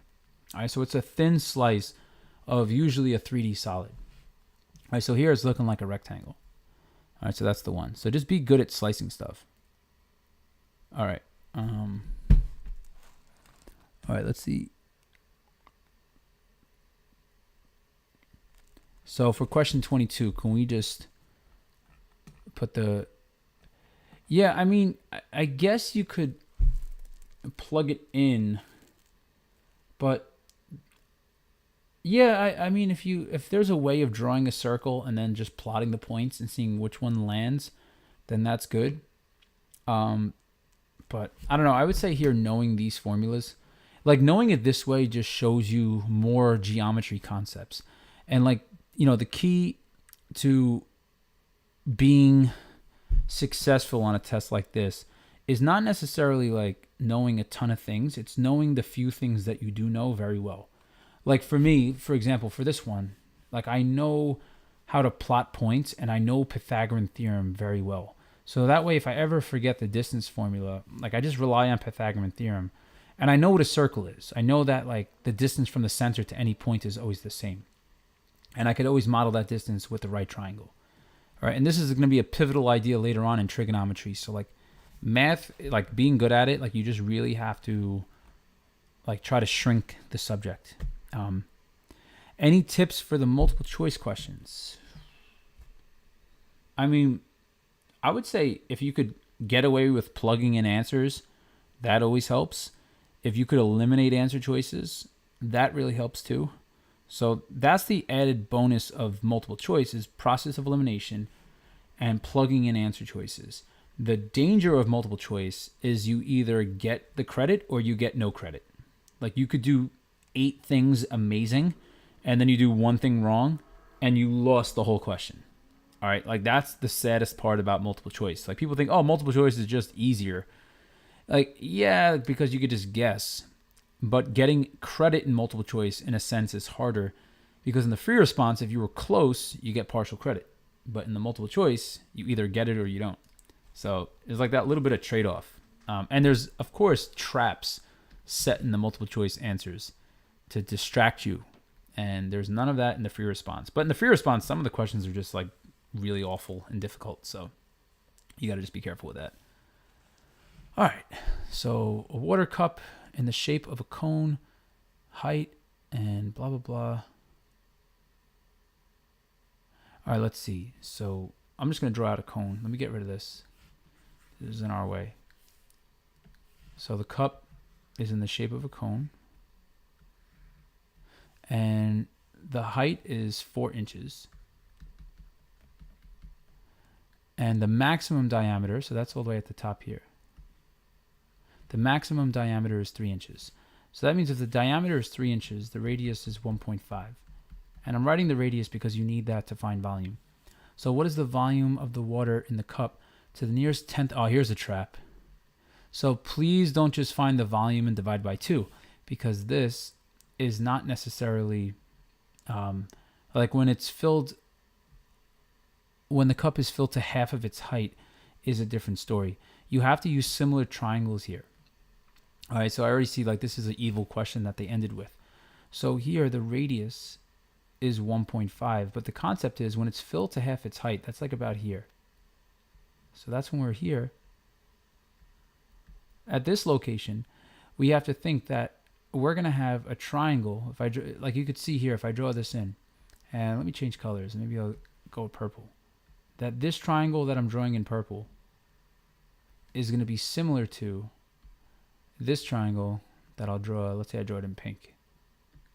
All right, so this triangle here.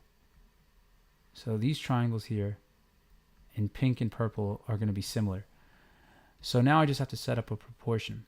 So the big triangle in pink is the full radius of 1.5 over the height is 4 equals, and when the height is at the halfway point, that's a height of 2. So the height is down here, and the radius we'll just call x. So what is the radius there? It may be obvious what it is, but 1.5 times 2 is 3 equals 4x. And that tells you that the radius, x, would equal 3/4. Okay, which is really 0.75. So the radius at this location, which we're going to use, is 0.75. And when the height is at the halfway point, that's the height of 2 inches. So just be careful. You don't find the volume and divide by 2. You got to take half of the height is 2 and half of the radius at this location is 0.75. And the volume of a cone is 1/3 pi r squared h. Okay, so then the volume at this location is 1/3 pi times the radius is 0.75.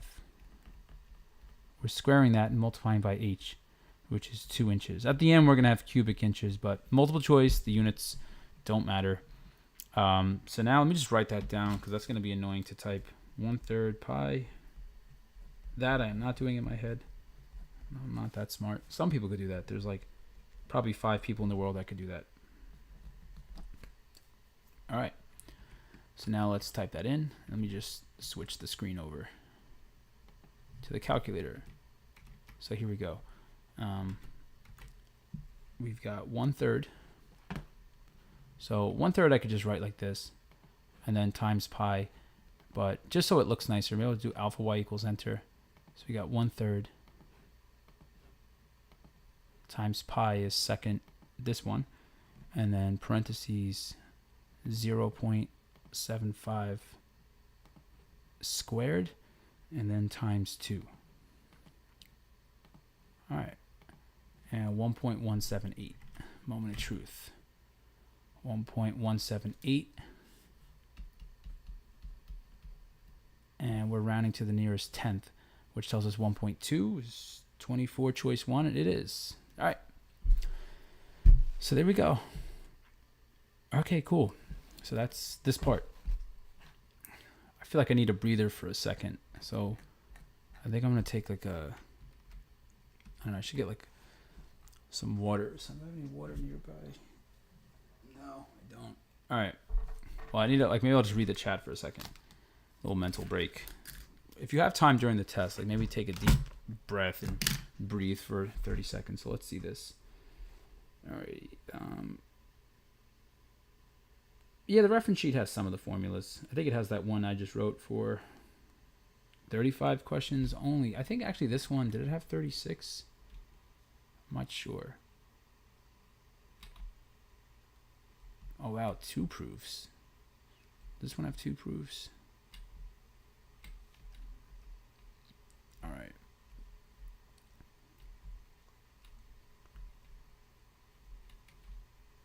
Oh, this one, I might try to switch softwares for that. I'll save that one for last. Oh wow, a candle.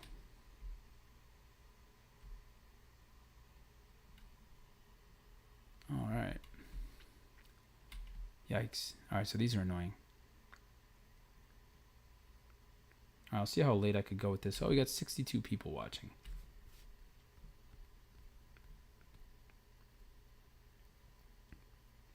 Yeah, sorry, I got the iPad here.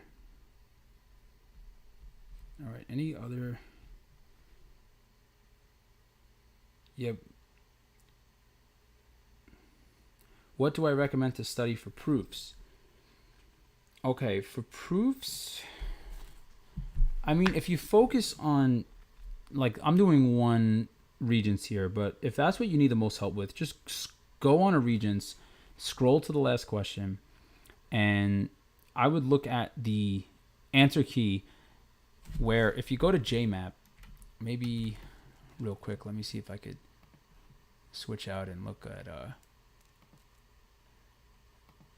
don't know if you all know this. I mean, you all probably know JMap by now, but JMap Regents exams. And, you know, I'll just take a screenshot because I don't feel like, you know, re-sharing my screen and all that. But, yeah, let me just borrow this here. So on JMap, if you go there, you'll see that we have geometry. You go to the answer like this, and it has everything solved out. So I would go to the last question and do that for like 3 of those 6-point questions. And that'll give you some ideas on like what you actually need to have in your answer to get full credit. But, you know, I wouldn't stress out. There's not a whole ton of new stuff you're going to master by tomorrow. Like, you could get good if you practice for like the next few hours. But at some point you got to call it a night and just get some rest for the test. But you could pick up a few ideas that maybe you didn't have before. But looking at full credit solutions that got 6 out of 6 is the way to get really good at these. Okay, because like the student who gets like an 80 versus the student that gets like a 90 plus is that the 90 plus student like really is like including everything in their answer. And it's not like the 80 student like has no idea what's going on. It's just they didn't have all those details that they needed to get the full credit. Okay, so that's just something to think about. And you know what I'm going to do, because I'm probably not going to be able to go through everything, is maybe I'll just jump right to the triangle proof question, because there seems to be a lot of questions about triangle proofs. So why not just jump right to it? And I am, what's it called, currently not showing what I thought I was showing, but here we go. I'm just going to jump to a triangle proof, because I'm probably going to cut out like you know, around 11:30 or so. I didn't plan on staying on this late, but it took a while to explain this stuff. So let me just see, is this is live? Okay. And am I, yeah, no, this is, oh, and cool, the chat shows up here. Alrighty. So let's get to it. Let me get the iPad out of the way so I could actually get to writing here. And all right, so for these, strategy, how do you come up with a proof? If you just write the givens, that's not going to get you anywhere. You need more. So we're trying to prove that this line segment, and I'll highlight them, this one, AE, is congruent to CF. So when I hear that, I'm thinking, all right, that's true because CP, CTC. All right, I think, you know, if we know a little bit about triangle proofs, like that part might be obvious. But, oh, in a fun mnemonic, CP, corresponding parts of congruent triangles are congruent. I like constipated people can't take craps. That way you never forget the letter arrangement, because if you mess up the letter arrangement, you lose credit. So, as I say, all right, which triangles are they a part of? They are a part of, and I missed, triangle ADE is going to wind up being congruent to triangle, let's see, I did ADE, so that's going to be CBF. All right, so my strategy is to prove that this triangle here is congruent to this triangle. All right, so before I write any statements or reasons, is I come up with a strategy. So like that's my strategy. All right, you don't have to write your strategy out, but my strategy is to prove that triangle ADE is congruent to triangle CBF. Okay, because strategizing is big. These questions aren't ones you just like, oh yeah, 1 + 1 is 2. Everybody knows that. No one goes through these questions that quickly. All right, it usually takes a little bit of finesse. So now we just start labeling what they gave us. AB is congruent to CD. So that means this side is congruent to this side, so I label that. AB is parallel to CD. All right, so right away I know this is a parallelogram, because if one pair of opposite sides are congruent and parallel, that means we have a parallelogram. So I'm just thinking out loud. BF is perpendicular. I'm sorry, BF and DE are both perpendicular to AC. So that means this is a right angle, this is a right angle. So, all right, so far we have that. And FE, oh, at points F and E, cool. So now, all right, so I see where this is going. So we can say that this is a parallelogram, which means that opposite sides are equal. So that means AD is going to be congruent to this. And then so far we have a pair of sides are congruent and a pair of angles are congruent.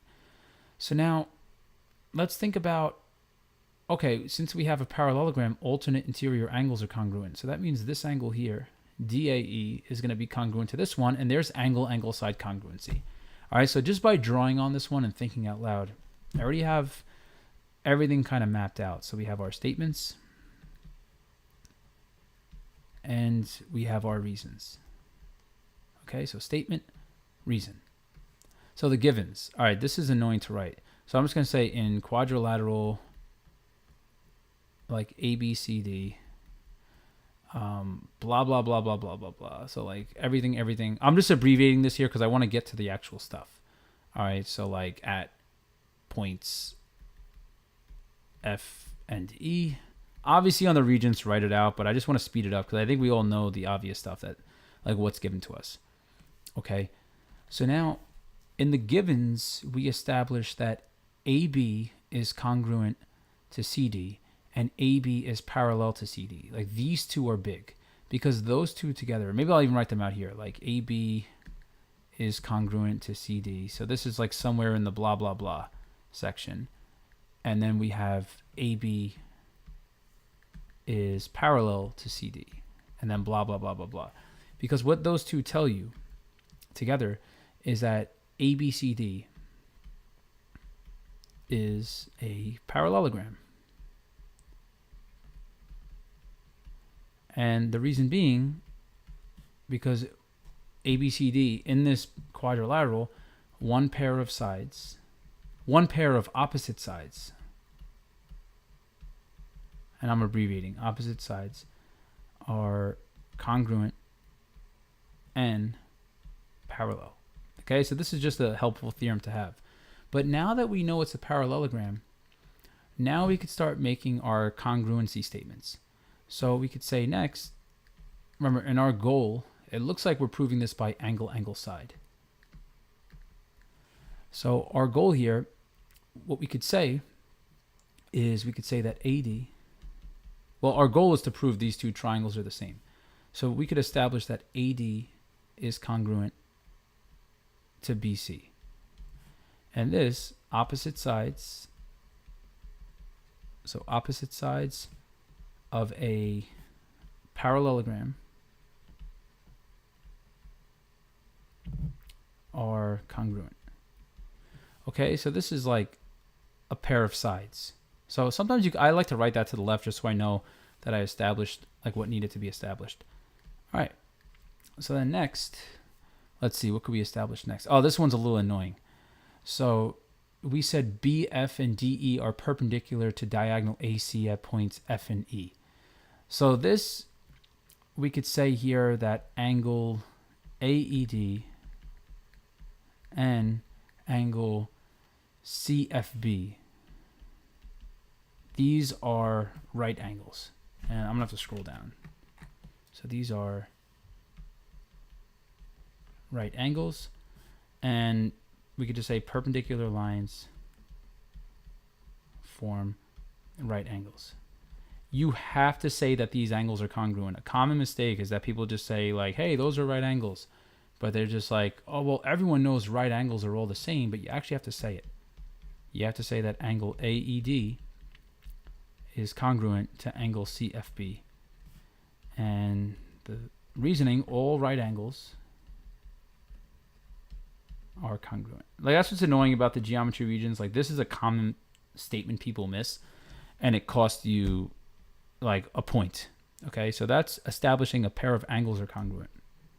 All right, so now we establish these sides, these angles here. Now we have to establish one more pair of angles, so DAE and BCF. Okay, so, oh, and I ran out of space. All right, this is devastating.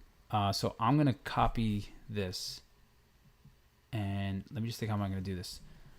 I got to copy that, and oh, maybe I could shrink this down. That might work. So I'm going to take this. That was terrible. Let me try that again. All right, that didn't work as nice as I thought it would. Let's try one more time. Maybe if I go like this. Oh no, my eyes. All right. Oh, here we go. Okay, here. All right, so if you can't see that, I'm sorry, but I just want to be able to fit this all on one page.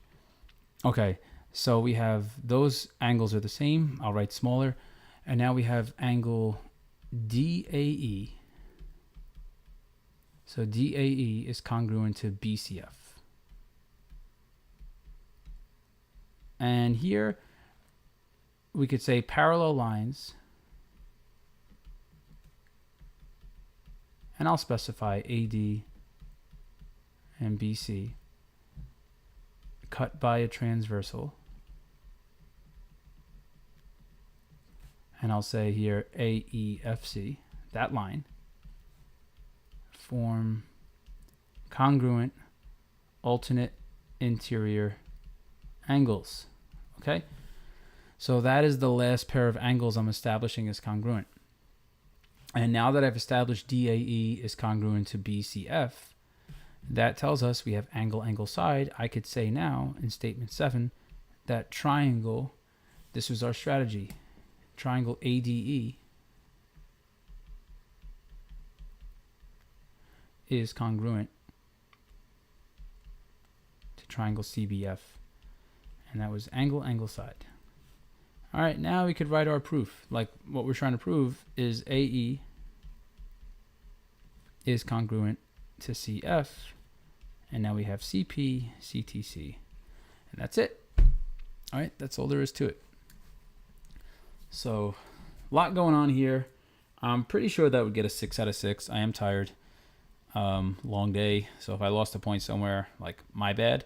But I would read the solved out ones and see if it's like something along these lines. What's nice is they usually show 2 6-point responses. So you could pick one that you like the most. Like that's what's like nice about these questions. There's more than one right way to do them to get 6 points. It's annoying to grade them because when there's more than one right way to do it, you got to be ready to grade every correct way of doing it. So yeah. All right. Can't you combine 4 and 5 saying AED and CFB are congruent? Yeah, you could probably join those. Oh yeah. So good night to Kit Club, and yeah, thanks for stopping by. And yeah, good luck tomorrow. Yeah, I mean, it's just style. If your teacher showed it to you one way, I'm not going to tell you not to do what your teacher showed you. You know, like I said, there's a lot of different ways of doing it. But in math, you kind of have to invent your own style. So I never tell students they have to do things my way. Use your own style. And yeah, that's just my best advice. All right. I probably got maybe, I don't know. I think here, is there any other question from this Regents people really want to see? I'll just take it by request. Probably going to do like one more question at most, unless you have random questions you want to just throw in the chat. Like I could just answer those too. Let me pull it up on my computer because it's easier to type. I'll reopen. But it's very cool. Get 39 thumbs ups. Nice. Hopefully some new subscribers if you're not already subscribed. And let's see. So, oh, here is the live stream. Yeah, easier to monitor here.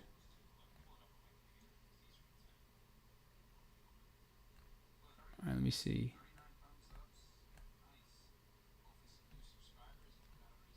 Good luck to anyone who checked out.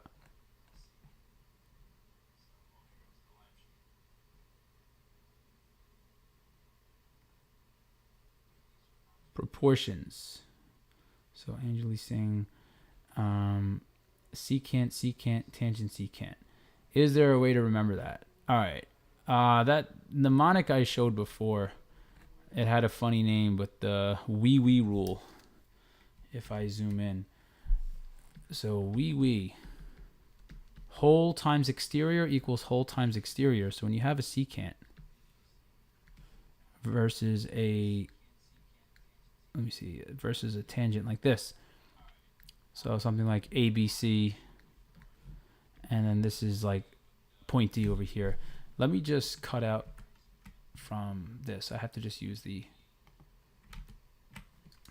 So here, the whole segment would be AC times BC is the exterior. So AC is the whole. So this is the whole thing. And this part is the exterior. But with a tangent, the whole segment is DC, and the exterior is also DC. So the whole part of the tangent line is on the exterior. So that's why you get this formula here. Okay, so that's how I know that one. Image, pre-image is scale factor. Yes, the scale factor thing. So with the scale factor, let me just see if I scroll back. See if there's any other questions that have scale factors.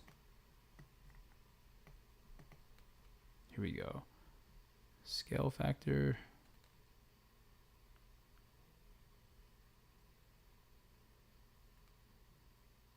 Oh, all right, here we go. So triangle QRS, here's a scale factor one. So I'll just do this.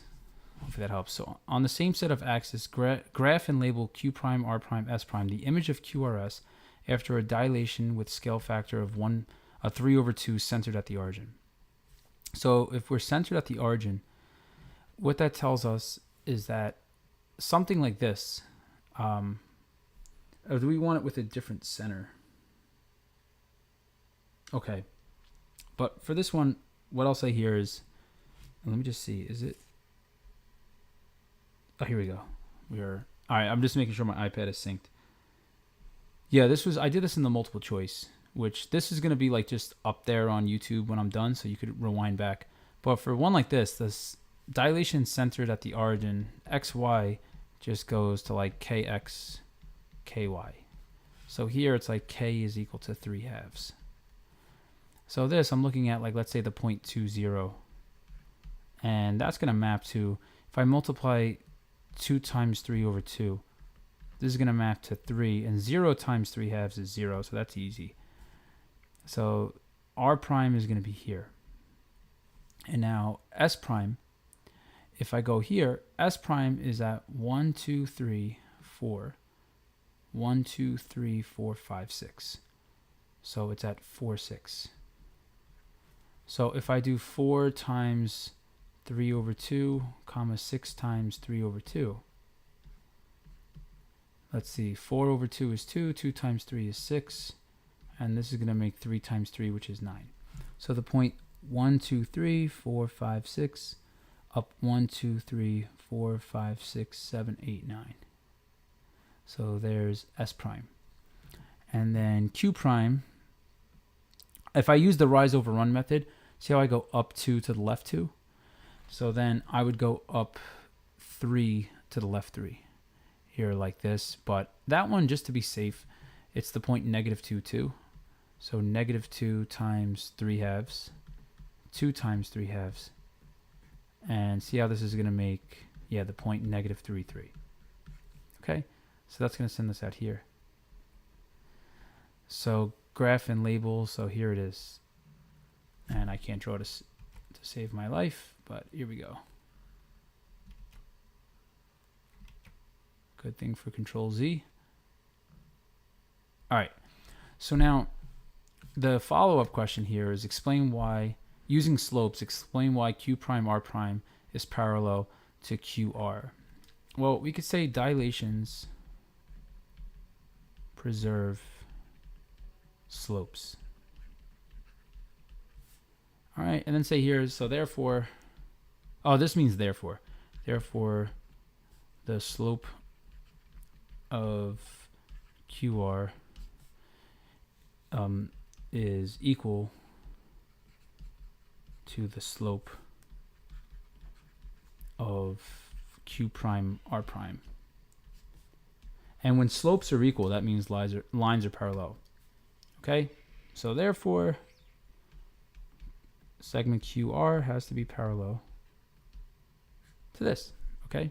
Because the slopes are equal. All right, cool. So what exactly is a dilation? That's a good question. I mean, honestly, if you just look up like a formal definition, that'll give you the best definition. Mine is like all visual in my head, the way I see dilations. So a dilation, if I just drew it out here, like a dilation with like a center at P and this point Q, is basically a way to map, let's say, point Q in such a way that whatever this distance is, I multiply it by, let's say, K. So this distance, let's say I just call it, I don't know, like W or something. Then Q prime would be a dilation, and let me change colors here so it really stands out. It's basically taking that distance W and multiplying it by some scale factor K, by some constant. All right, so it just extends it along that same line here. All right, like that's the idea. So if I have a scale factor of 2, I double it. If I have a scale factor and it's a fraction, it cuts this thing in half or into a third or something. All right, so it just extends it either out or in. But the way I think of a dilation is, just imagine I do this. So let's say I just take this part here and I resize it. Like a dilation just takes an image and see, like, it makes it bigger or it makes it smaller. All right, I shouldn't have rotated at all. All right, it makes it bigger or it makes it smaller. All right, but you see how, like, the direction is the same, like these lines are parallel, but a dilation just either stretches it out or shrinks it back in. All right, so that's a dilation visually. All right, well, I think this is gonna have to wrap it up. All right, I'm very happy that so many of you stopped by, but the last message I'm gonna say here is, for one, thank you for stopping by, and best of luck tomorrow on your geometry regents. Okay, so take care, everyone.